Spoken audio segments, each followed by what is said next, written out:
इससे पहले भी देवघर मीडिया सेंटर का जब उद्घाटन हुआ था वो सर भी थे, वो सब एक साथ वहाँ पे एकत्रित हुए थे और भारतीय जनता पार्टी प्रदेश के निर्देशानुसार आज देवघर में एक प्रेस वार्ता आयोजित की गई और ये प्रेस वार्ता की मंशा यही है कि जिस तरीके से अभी पूरे कृषि बिल 2020 को लेकर एक अराजकता का माहौल बनाया जा रहा है, चारों तरफ अफरा-तफरी मची हुई है, लोगों के बीच खास करके हमारे छोटे किसानों के बीच जिस तरीके से भ्रांतियां बनाई जा रही है, फैलाई जा रही है, उसी को आप पत्रकार बंधुओं के माध्यम से हम लोग चाहते हैं कि एक जन जागरण अभियान, भारतीय जनता पार्टी एक जन जागरण अभियान के तहत प्रत्येक प्रमंडल में प्रेस वार्ता का आयोजित किया और सभी जिलों में वहाँ के जितने भी जिलाध्यक्ष हैं वो भी प्रेस वार्ता करेंगे। प्रदेश के जितने पदाधिकारी हैं वो भी जाके अलग अलग प्रमंडल में उनको दायित्व दिया गया है कि वो जाके जो सही सटीक बातें और इस कानून से संबंधित जो भी बारीकियां हैं उसको आप पत्रकार बंधुओं के माध्यम से हम जन जन तक पहुँचाएँ।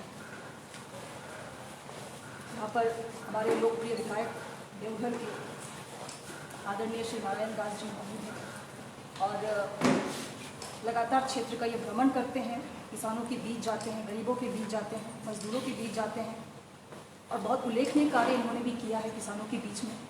भारतीय जनता पार्टी के जितने भी प्रतिनिधि हैं उनकी हमेशा ये कोशिश रहती है कि हम गरीब, दलित, वंचित और असहाय के बीच जाकर कार्य करें, क्योंकि सरकार की योजना ही उस तरीके से बनी हुई है कि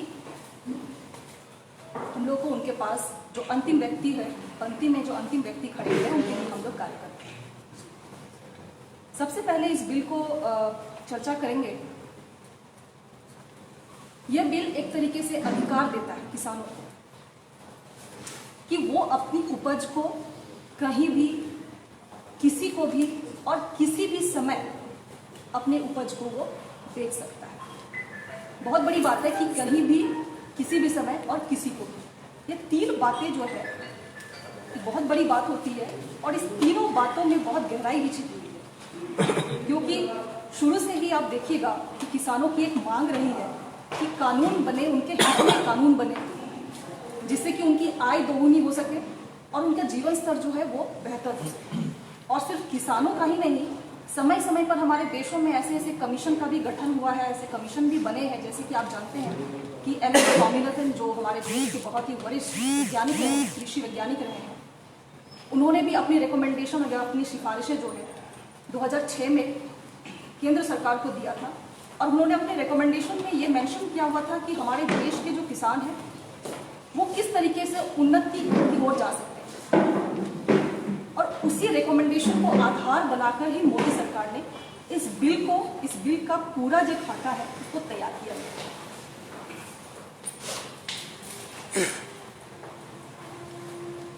मोदी सरकार के लिए कृषि प्राथमिकता है और किसानों की हित जो है वो सर्वोपरि है और इसी के निमित्त इस बिल में, इस कानून में ऐसे प्रावधान जोड़े गए हैं जिससे कि किसान स्वतंत्र रूप से अपनी उपज को बेच सकता है।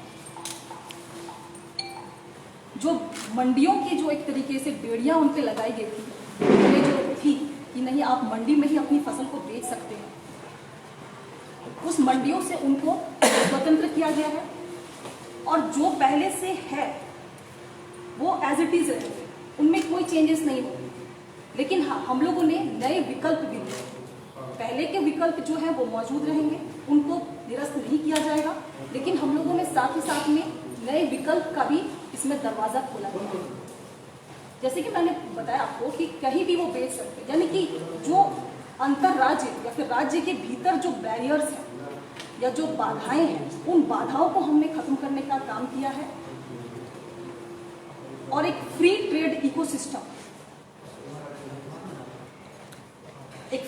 इकोसिस्टम का हम लोगों ने वातावरण किसानों को मौजूद कराया। MS स्वामीनाथन ने अपनी रिपोर्ट में कहा था कि अगर भारत के किसानों को अगर तरक्की करनी है या उनकी आय दोगुनी करनी है तो सबसे पहले तो मंडियों की जो बेड़ियां हैं वो उनसे उनको आज़ाद करना पड़ेगा।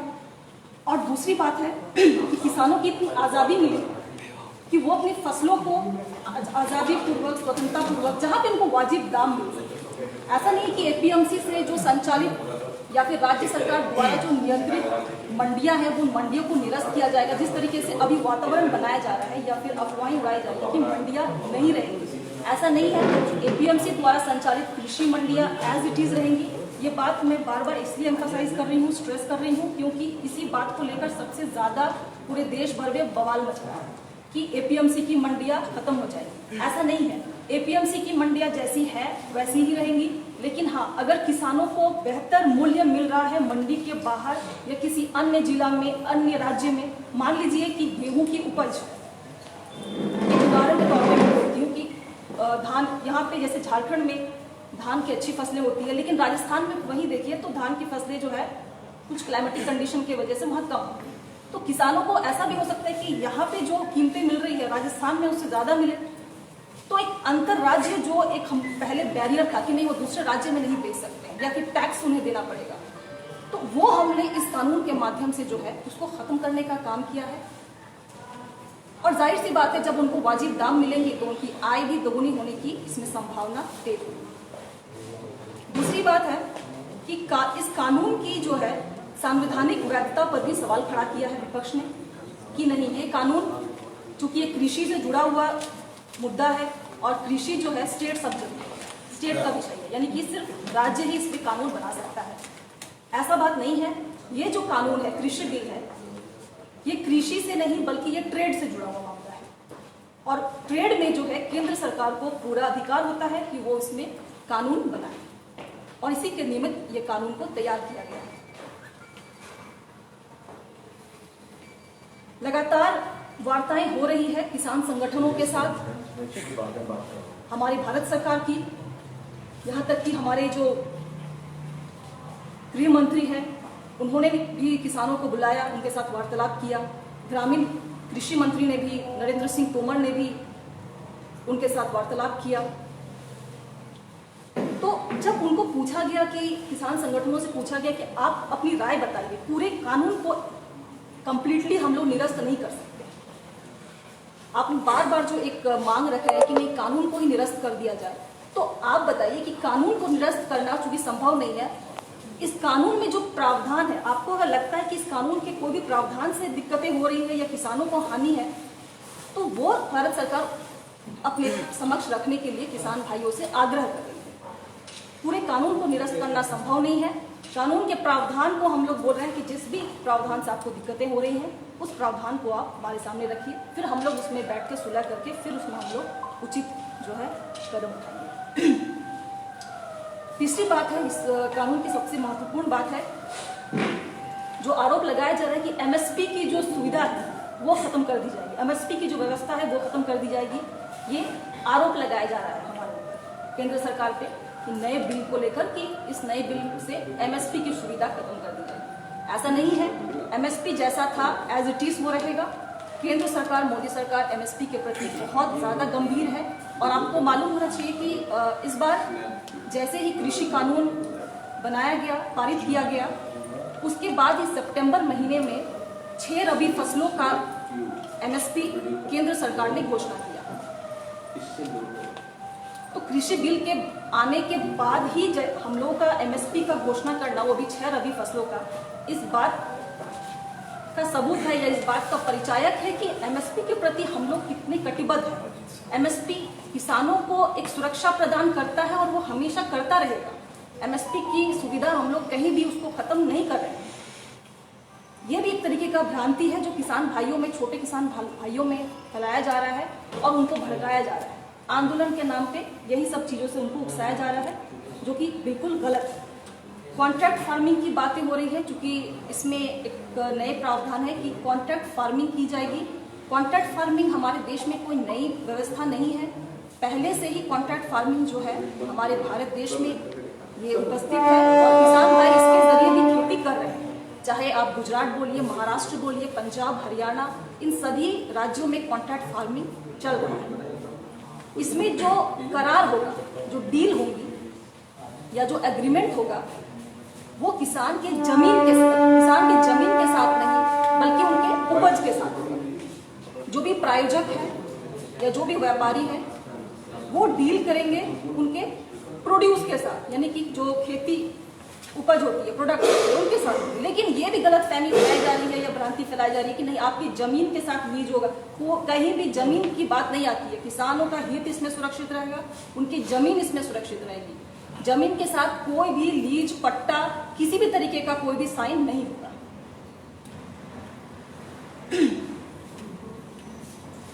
और जाहिर सी बात है कि आप देखें तो हमारे देश में 86% ऐसे किसान हैं जो कि छोटे स्मॉल फार्मर्स जिनको हम बोलते हैं, छोटे किसानों की श्रेणी में आते हैं। और ऐसे किसान पढ़े लिखे भी होते हैं, जागरूक भी होते हैं, नए तकनीक को भी लाना चाहते हैं। वो चाहते हैं कि हम महंगी फसलों की तरफ आकर्षित हो, हम महंगी फसलें बोएं, हमारी पहचान हमारी खेती से हो।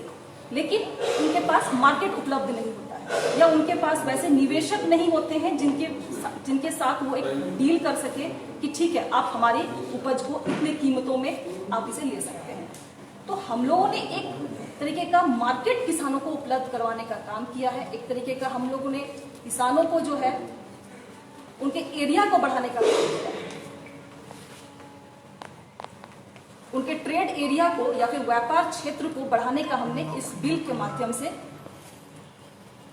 बढ़ाने का कार्य किया है।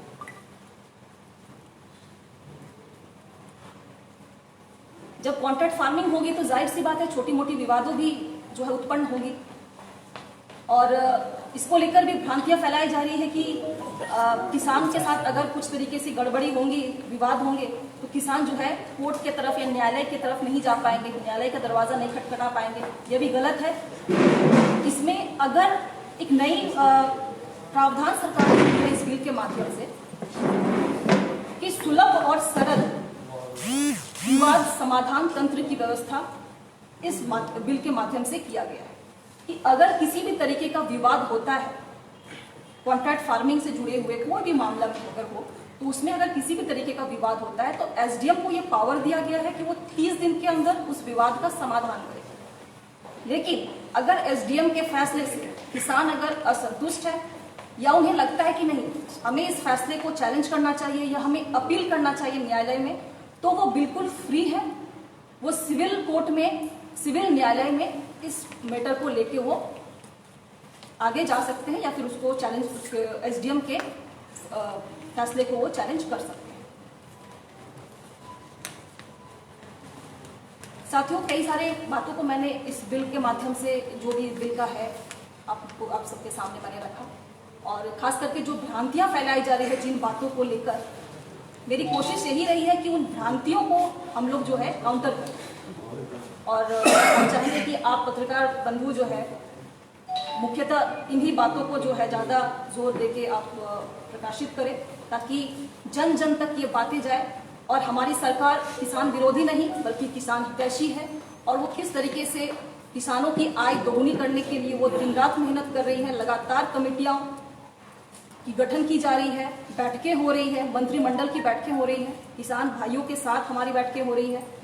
लेकिन विपक्ष जिस तरीके से माहौल पूरे देश भर में बना रहा है, एक अराजकता का माहौल बना रहा है और किसान भाइयों के कंधे में बोलते कि बंदूक रख के जिस तरीके से वो गोली चलाने का प्रयास कर रहा है, ये बहुत निंदनीय है। बिना बिल को प्रॉपरली एनालाइज किए, बिना इसको समझे और बिना किसानों को सही तरीके से प्रस्तुत ना करके एक विवाद पूरे देश में खड़ा कर रहा है, जो बहुत इसका भारतीय जनता पार्टी पूरी तरीके से इसका विरोध करती है। और जो मुख्य बिंदु है मैंने आपके सामने रखा। लगातार किसान भाइयों के लिए, उनकी सामाजिक सुरक्षा के लिए, उनके हितों के लिए केंद्र सरकार काम कर रही है। इस लॉकडाउन के अवधि में भी हम लोगों ने प्रधानमंत्री किसान सम्मान निधि योजना के तहत हम लोगों ने 75 करोड़ किसानों को हम लोगों ने आर्थिक सहायता देने का काम किया है। और लगातार जो है किसानों को किस तरीके से उनकी फसलों की पैदावार जो है वो ज़्यादा हो, नए तकनीक और विश्व के जो मानक है उनके अनुरूप वो खेती कर सके। लगातार हमारी कोशिश यही रही है कि किसान भाइयों का हित हो। इन्हीं सब बातों से मैं अपनी आज की प्रेस वार्ता जो है मैं समाप्त करती हूँ। आप लोग का अगर कोई प्रश्न है तो आप लोग रख सकते हैं। एक चीज़ और बता दीजिए, 15 तारीख परसों मंडलीय किसान सम्मेलन यहाँ होने वाला है। इसमें बतौर मुख्य अतिथि बाबूलाल जी होंगे और मंडल के किसान यहाँ के स्टेडियम में उपस्थित रहेंगे और केंद्र सरकार के द्वारा किसानों के हित में अध्यादेश पारित है। कृषि पर किसानों के साथ बैठक होगा, बड़ा सम्मेलन होगा। मंडल के सारे किसान सारे लोग उपस्थित हैं।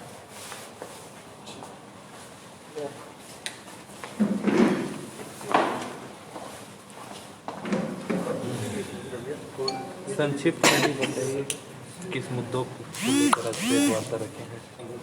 आज हम लोगों ने भारतीय जनता पार्टी की तरफ से ये प्रेस वार्ता रखी है देवघर जिले में, और ये प्रेस वार्ता रखी गई है किसान बिल 2020 को लेकर। जिस तरीके से भ्रांतियां पूरे देश भर में फैलाई जा रही है किसान बिल 2020 को लेकर, यही सब भ्रांतियां हम लोग चाहते हैं कि इस प्रेस वार्ता के माध्यम से जो है लोगों तक पहुंचे कि ये भ्रांतियां बिल्कुल हम लोग इसकी को खंडित कर रहे हैं।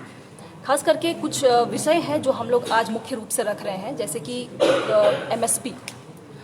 एमएसपी इस कानून में बिल्कुल निरस्त नहीं किया जाएगा, ये एज इट इज़ रहेगा। एमएसपी की व्यवस्था बनी रहेगी। एपीएमसी द्वारा संचालित जितनी भी कृषि मंडियां हैं वो राज्य में एज इट इज़ रहेंगी, और इस कानून के तहत हम लोग जो है किसान के हितों की रक्षा कर रहे हैं, उनकी ज़मीनों की रक्षा कर रहे हैं, और कॉन्ट्रैक्ट फार्मिंग के माध्यम से हम लोग जो है चाहते हैं कि किसानों को जो है नई तकनीक मिले, वो महंगी फसलों की तरफ वो आकर्षित हो, और निवेशकों के साथ जो है उनकी एग्रीमेंट बने, और किस तरीके से वो आगे बढ़े इसके बारे में ही हम लोग चिंतन मंथन किए हुए हैं।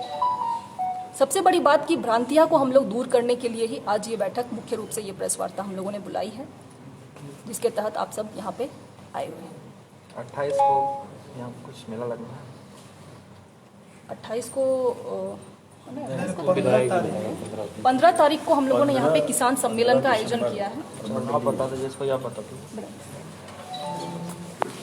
देखिए, प्रदेश के आदेशानुसार 15 दिसंबर यानी परसों KKN स्टेडियम में परमंडलीय किसान सम्मेलन आयोजित किया जा रहा है, जिसमें यहाँ के प्रथम मुख्यमंत्री आदरणीय बाबूलाल जी मरंडी बतौर मुख्य अतिथि होंगे, और केंद्र सरकार के द्वारा जो किसानों के प्रति, किसानों के हित के लिए जो कानून लाया गया है, और ये विपक्ष जो अभी बरगलाने का काम किसानों के लिए कर रहा है, उसी के आलोक में परमंडलीय बैठक है, जिसमें किसान से भारतीय जनता पार्टी के शीर्ष नेता रूबरू होंगे, और केंद्र सरकार के द्वारा जितनी कल्याणकारी योजनाएं किसानों के लिए चलाई जा रही है वो किसानों के समक्ष रखेंगे। आशा करते हैं ये कार्यक्रम सफल होगा, और भारतीय जनता पार्टी की ओर से देवघर जिला में कई कार्यक्रम तय किया गया है। जैसे कल जिला कार्य समिति की बैठक है, तो मधुपुर में होना है, फिर 15 तारीख को प्रमंडलीय किसान सम्मेलन होना है, फिर 16 तारीख को सभी मंडलों में सड़क, पानी, बिजली, जब से ये झारखंड में हेमंत सोरेन की सरकार बनी है, विकास अवरुद्ध है, किसी कोने से विकास दिखाई नहीं दे रहा है। पंचायत चुनाव बाधित करने का प्रयास किया जा रहा है, नगर निगम का चुनाव तो हुआ ही नहीं। तो ऐसे कार्यक्रमों को हम लोग जनता के बीच रखेंगे। फिर 2 दिवसीय प्रशिक्षण है, सभी मंडलों में जितनी नई कमेटी बनी है उसको प्रशिक्षित किया जाएगा। फिर 21 को यहाँ आदरणीय बाबूलाल जी मरंडी का कार्यक्रम है, उनका स्वागत है मोहनपुर में। फिर चोपा मोड़ में गणेश राय जी जो घोरमारा मंडल के अध्यक्ष हैं, उनके यहाँ आदिवासी सम्मेलन का कार्यक्रम रखा गया है। वो पूरी तरह आदिवासी सम्मेलन है, उसमें हर प्रकार का जो चीज़ें आएगी, मंच का संचालन आदिवासी के जिलाध्यक्ष करेंगे, उनकी कमेटी करेंगे। फिर 22 तारीख को मंदिर पूजा है, फिर आप लोगों से रूबरू होंगे बाबूलाल मरंडी जी, प्रेस वार्ता होगी, फिर वो जामताड़ा के लिए निकल जाएंगे। तो बृहद कार्यक्रम है, इसके लिए आपको भी सूचना, और आप लोग चौथे स्तंभ हैं लोकतंत्र के, बिना आप लोगों का संदेश जनमानस में नहीं जाता है, इसलिए आप लोग भी इस कार्यक्रम को बढ़ चढ़ के प्रसारित करें, यही मेरा कहना है। कार्य समिति